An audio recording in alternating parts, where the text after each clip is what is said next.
Mr. Secretary, ISIS took credit for the bombing in Manchester, England. Update us on the strategy to defeat ISIS.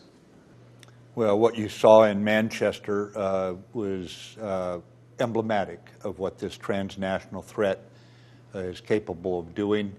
Recognizing that reality, we have somewhere around 65 nations, 67 nations. It's growing as we speak.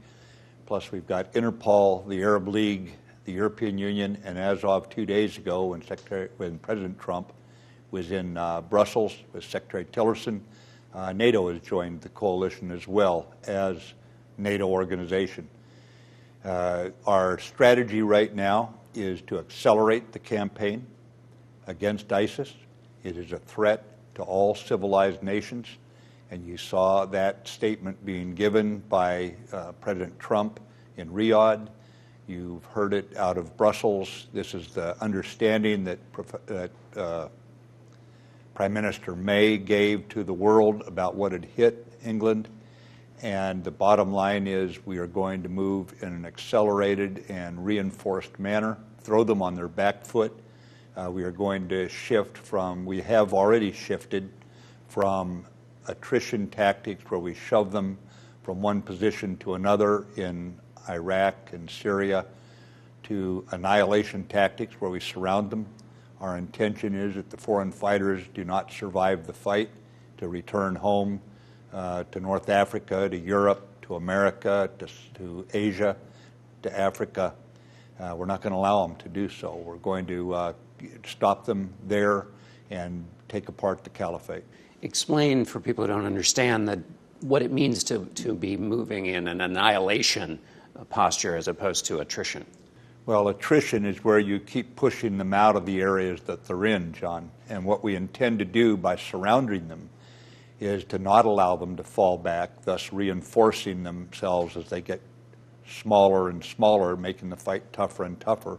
We're going to isolate those objectives, and you see that right now, for example, in western Mosul that is surrounded, and the Iraqi security forces are moving against them.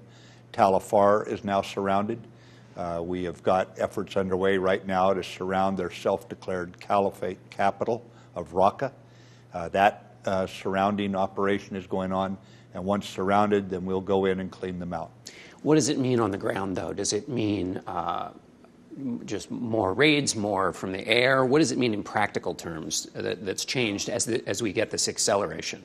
Okay, in practical terms, with acceleration, we do have more advisors in locations where they can call for NATO airstrikes.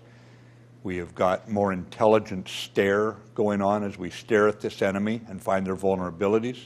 And then we have the forces to move against them, principally by, with, and through our allies. One of the things you've mentioned in this new accelerated tempo is that the president has delegated authority to the right level. What does that mean?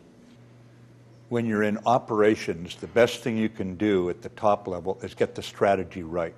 You have to get the big ideas right. You have to determine what is the policy, what is the level of effort you're willing to commit to it, and then you delegate to those who have to execute that strategy to the appropriate level. What's the appropriate level? It's the level where people are trained and equipped to take decisions so we move swiftly against the enemy. There is no corporation in the world that would, in a competitive environment, try and concentrate all decisions at the corporate level. You don't do that because in a competitive environment, you've got to move swiftly in order to take the lead. In this case, we delegate to the appropriate level, but I would point out here that we have not changed the rules of engagement.